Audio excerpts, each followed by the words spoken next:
Hello, everyone.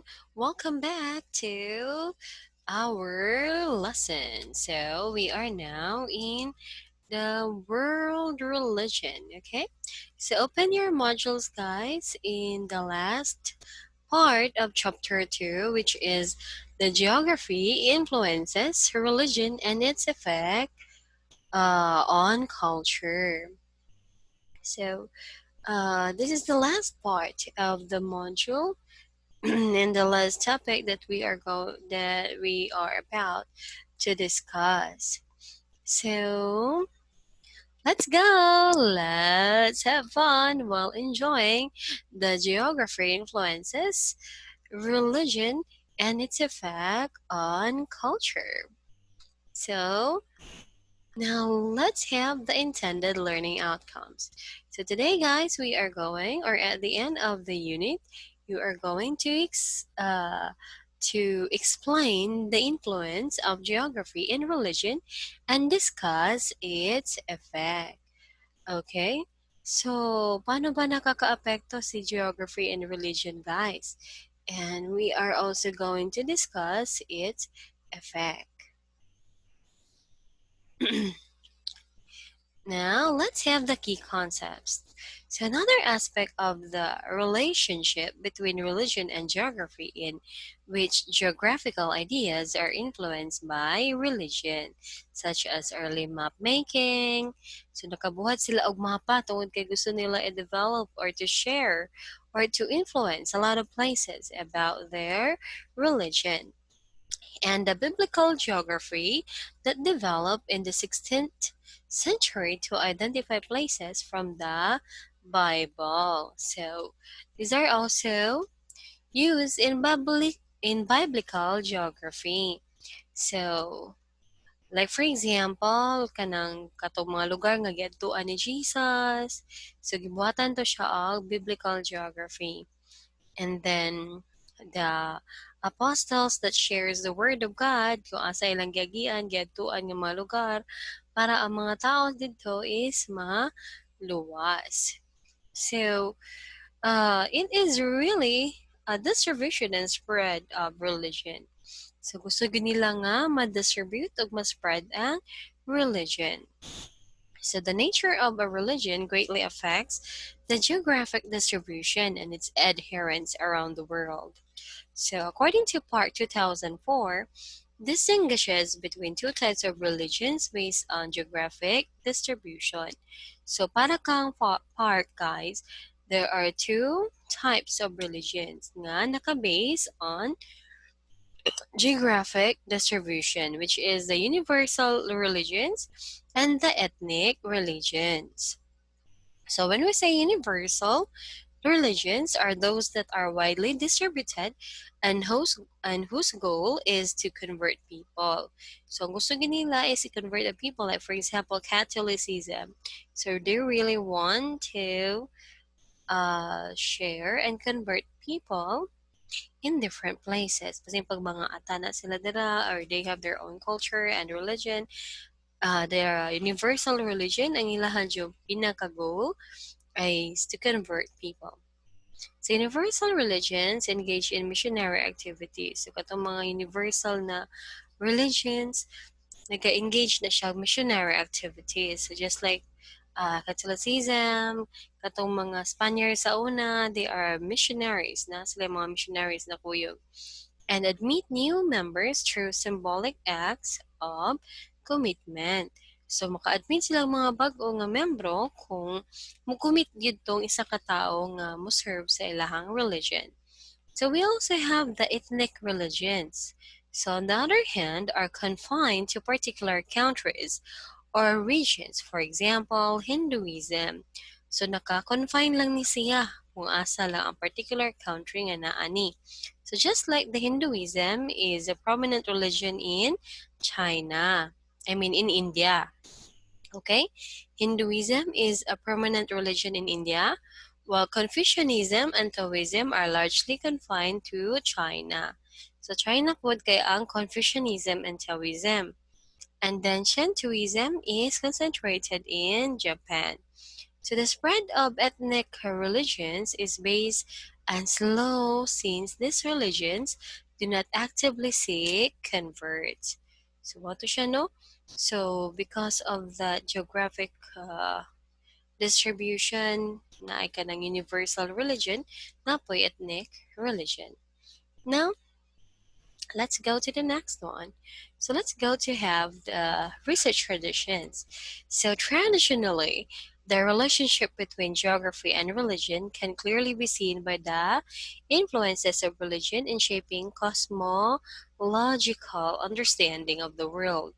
So, naka-influence daw ang religion kay gi-shape niya ang kanang cosmological understanding of the world. Like, kato sa Genesis, how the earth began, like the Lord created the heaven and the earth. So, from the 16th and the 17th century, the study of geography and religion mainly focused on mapping the spread of Christianity. So, mao gito ang focus sa sa una geography nganong gusto sila magkaroon og mapa o gusto sila mag-study sa geography, it is because they want to spread the Christianity. So, geographers are less concerned about religion per se. Pero ang problema kay sa geographers, they are really not concerned about religion, but are more sensitive to how religion as a cultural feature affects social, cultural, political, and environmental system. So, unsa nga religion ang naay feature nga grabe makaapekto sa social, sa cultural, sa political, and environmental systems. So the point of focus is that the specifics of religious beliefs and practices, but how these religious beliefs and practices are internalized by adherents. So kung minsan ito makadungog ug magtuo niini unsa ang ilahang mahimong beliefs ug unsa ilahang practices based on that beliefs. So, 'di ba? Mm, nasa tao ang gawa bisan pag unsa ka kanang rooted sa isa ka Kristohanon or rooted sa isa ka tao sa Bible, rooted ang sa katao sa any denominations and religion. Kung wala gyud sa buhat, wala niya na-apply into real life, that is kuan lang siya kawang lang ang tanan. And how this process of internalization influence. So, dapat may influence kita. Kung gingon dito nga magbuhat ta og kanang maayo, then we need to. So, if gingon dito na like the 10 commandments of the Lord, na dapat to nato sundon, then we need to follow it. Okay? So, that is for practices. So, dili lang sa pagtuo, kundi sa tuang buhat pod makita nga Kristohanan ta. So now let's go to the next one. So look at here. So as you can see, there are a lot of colors. So the gray one represent Catholic or Catholicism. We also have the yellow one is Protestant. The green one are Eastern Orthodox. The pink is Sunni Islam. The red is Shia Islam. The blue is Hinduism. We also have Buddhism, Chinese religions, Shintoism, Buddhism, traditional shamanist or a shamanist. So, as you can see, nakabuotag sa kamapa or nindot nga mapa, it is because of our aim to distribute and spread religions.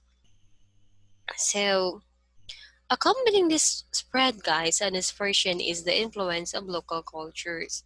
So tungod niini na-influensahan ang mga local cultures.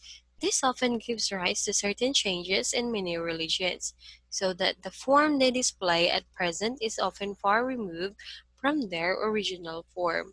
So katong ilahang na tuhan nga mga nito, mga kanang Diyos sa hangin, Diyos sa lupa, Diyos sa basakan. So, mawala to siya. Mailisan to siya o katong universal religion. So this malleability rather than rigid adherence to doctrine may actually be helpful in gaining new followers. So nindot siya kay whatever religion and imuhang mission nga kuan sa ilaha, nga religion. So makagain ka og mga bag-o nga followers if you have the ability to adapt to their local cultures and tell to them and kanang imo sila ma-convince that this is really the right religion. And then this is also the key to the survival and growth of universal religion. So, a flourishing universal religion is able to assimilate certain aspects of ethnic religions. So, kung mo-flourish jud og maayo ang universal religion, so that's why ang katong mga ethnic nga religion, katong na mga Diyos-Diyos, Anito, and a lot more in different countries, maano sila, ma-influensahan sila ug musundog na sila sa universal religion, which therefore increases its attractiveness to new converts and promotes its long-term survival. Kasi then, ang gusto gid pod sa mga kanang religion or kanang religious leader is kanang unity ba kay kasi the problem if we have different religion is wala pud tay unity kana because a lot of us believe that kanang kung dili ka part ani nga religion, you are nothing, you are a part of Satan, maginana siya ba. So that's why the purpose of this flourishing universal religion is to have unity para natay pagkakaisa, pagkapantay-pantay, and a lot more. But in my own opinion, I believe there is also beauty in complex. There is also beauty in uniqueness, and there is also beauty in different perceptions and beliefs. Okay, so in the Philippines, guys, for example, Christianity has undergone transformative changes. So, di ba, daghan kitag mga anito sa una, natay ginatuuhan nga mga Diyos, Diyos ng tubig, Diyos ng hangin, just like that. So, that's why a lot of our Filipinos and even our culture ug mga tribe na-transform sila. They have undergone transformative changes. So many of these changes reflect pre-colonial belief system.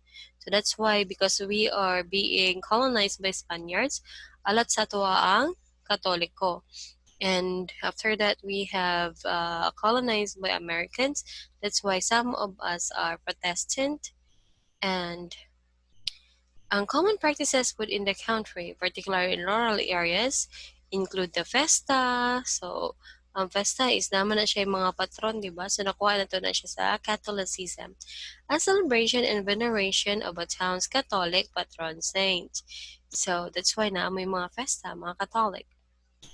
And devotion to the numerous titles of the Virgin Mary, Our Lady of Manawag, Our Lady of Kaysasay, Our Lady of Salambao. So the celebration of festas reflect the integration of Christians' beliefs with the polytheistic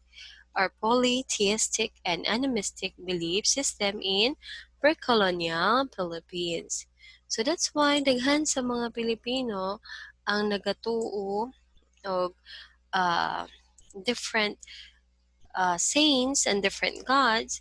So, we are also a home of polytheistic. So, nagatuog daghan Ginoo nga mga tao. And then, animistic belief system of pre-colonial Philippines. So, it is because of the ato ang na-experience sa Spaniards as they colonize us and the Americans as they colonize us. So, now let's go to the next one. So erase and let's go to the next page or to the next slide. So, ayan yun yan, gumalaw. Bakit? Okay, there you go. Okay, now, in different religions too, we also have different sacred places. So there are sacred places just like our body, our temple or churches. We also have the top of the mountain, the palace, or a big box.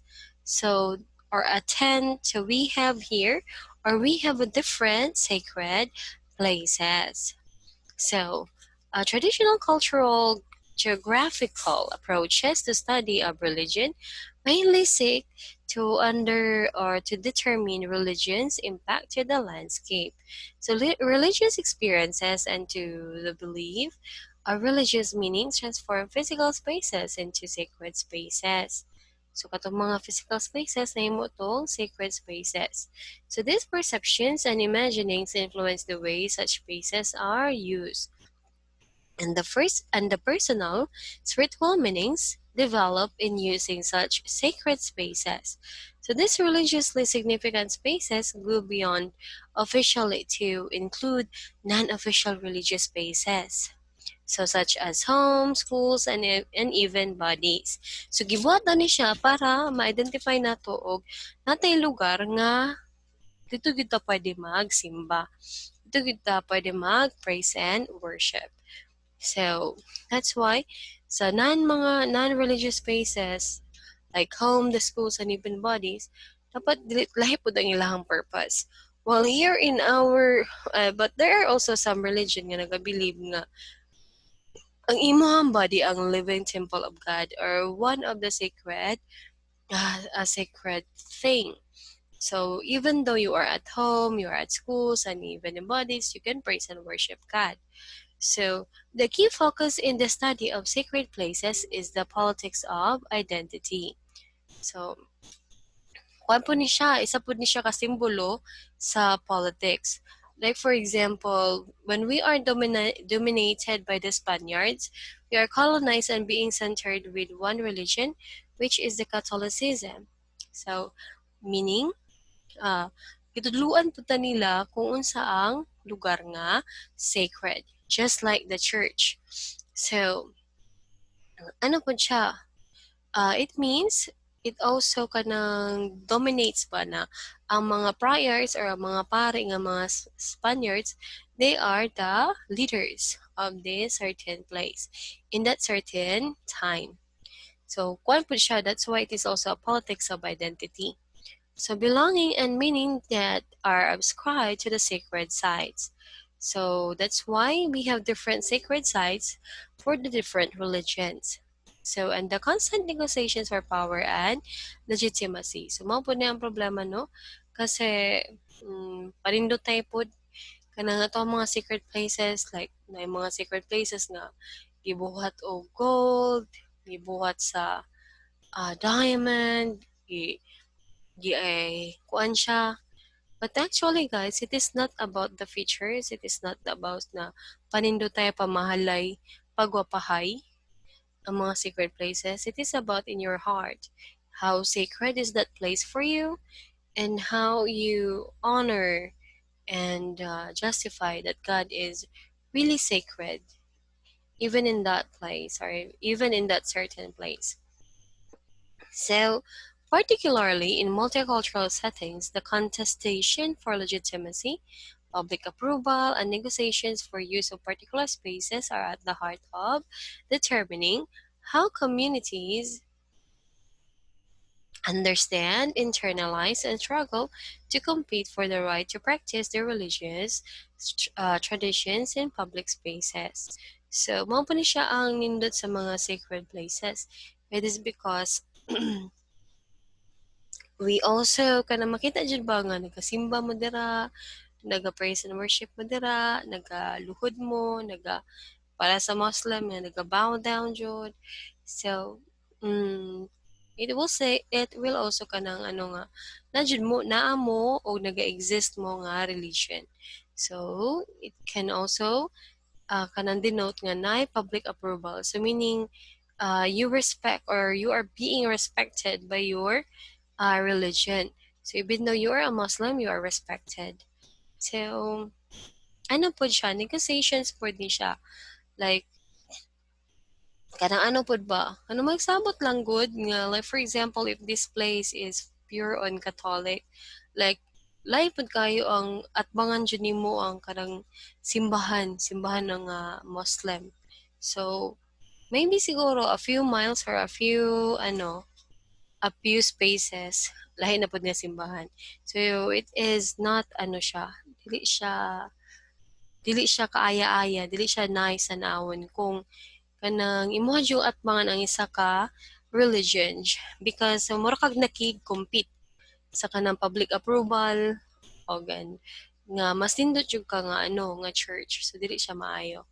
So we need also to understand that kanang what is in the heart of that kanang imuha jud siyang ginaturing nga sacred place. So ini-internalize jud nimo nga kana siya nga place is a sacred place. That's why you need to praise and worship there. So dili lang nga tungod kay struggle ta nga mo compete ta sa uban nga religion. Okay? So always remember that no religion can save us. It is our kana personal relationship with God. Now, let's go to the next one. So let's have community and identity. So we have our own community and identity. Like for example, for Christians, for Muslims, for Catholic, for Hindus, for Muslims. So we have different identity. So kung gasuot ta og something scarf, we colorful scarf, a non-colorful scarf. For Muslims, so mo na siya ang identity sa mga Muslims. That's why religion may be a starting point to examine issues of ethnic identity po. So dili po nato ma-examine na ato ang issues of ethnic identity formation and the construction of ethnic identity. So mamagod po na siya mo mo build up or mo construct, mo buhat sa tong ethnic identity. Like for example, if you are Catholic, kanang mukaon jud mo ka ng dinuguan, which is also big no-no to other religions. So, but we need to construct and build our own identity. So that is your identity as a Catholic, so we need to respect it. So according to Peach Suri in 2002, he is a geographer studying the negotiations of religious identity. Within various communities are often concerned with the overt articulation of religious identity. So sometimes po, mao nang nagapaningkamot jud ang uban nga mga religious leader nga mo convert of different individuals. It is because they want to establish their religious identity. Like for example, kani siya nga lugar is kanilang gid siya nga religion. So which is sometimes nindot. There are also advantages in that, and there are also disadvantages in that. Okay?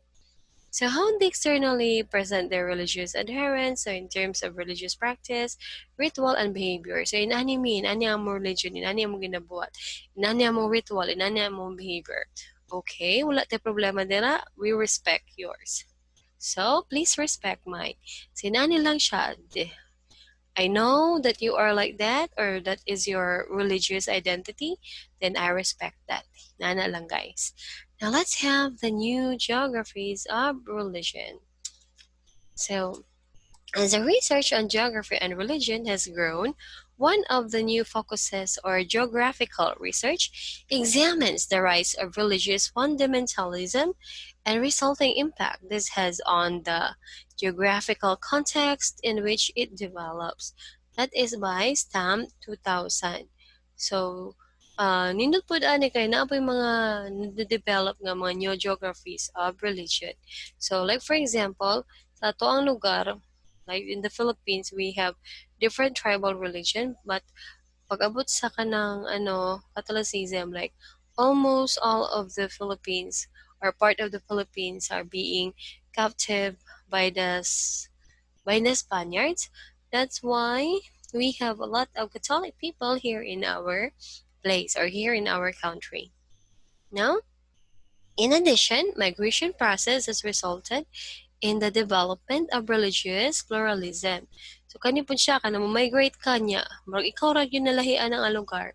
So nagi siya possibility nga mo convert ka ana. It is because you will be kanang matabangan ka ba sa tanan nga mas nindot jud niya mo religion kay na ani na makita jud nimo nga maay gyud ni siya. So that's why kung makita nimo siya, so either you join the religion or you can also hawak ka ng lugar. So mao pa na siya ang process of migration. So pag mag-migrate ka, you need to respect their religion, and sometimes you need to accept them, and then in some process, you can also convert into their religion. Okay? So that's why in migration, guys, like for example, for ano po, kanang mga missionaries, they migrate to some places, kinana sila ano po, mission that they need to accomplish. Like for example, they need to convert the people there in that place, and then kanang ano jud ba, kanang ano sila, ihayag ang mga mabubuting balita na ano that will open their eyes or religious eyes to see the beauty of their religion. Yeah, just like that.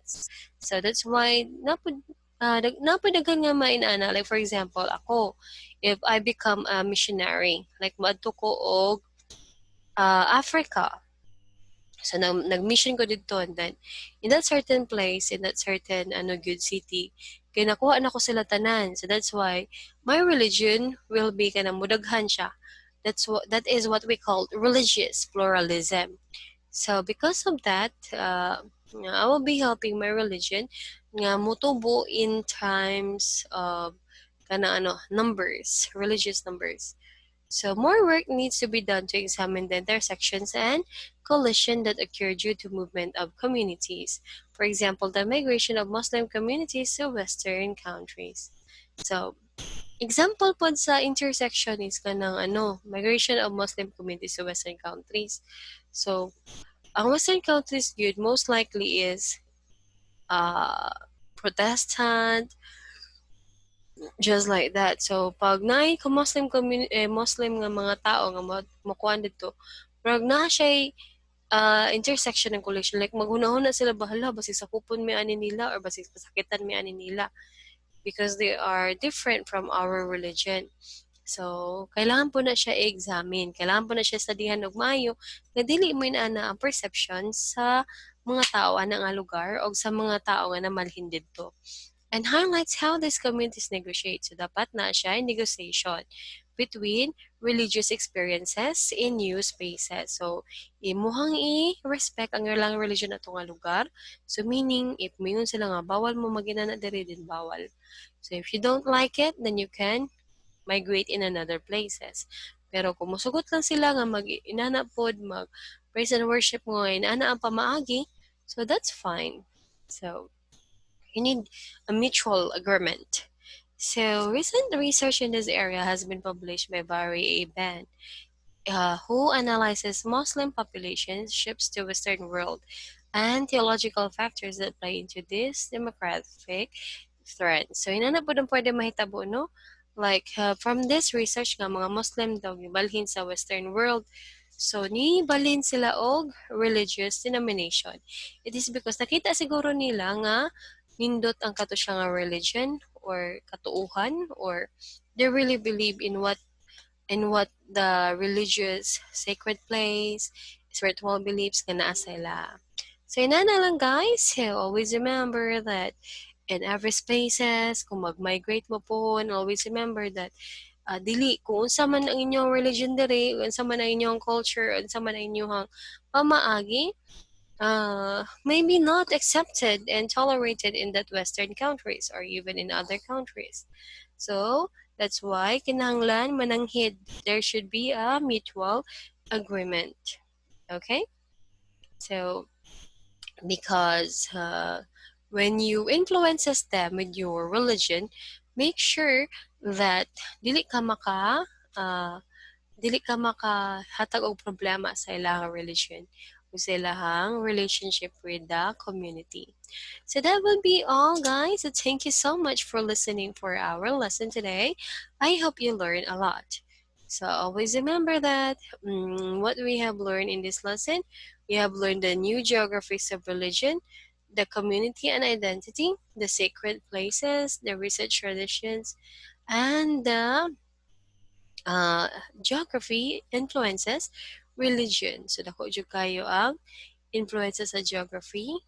Yeah, as the Philippines nga daghan kay tag kanang gods and goddesses nga ginatuohan sa unang panahon, And now we just have limited to Protestants and Catholic. So dako gid siya kayo og kahimuan. So in a lot of ways. So thank you so much guys. So let's go to your assessments and always remember to make your parents proud. God bless everyone and see you again. Bye.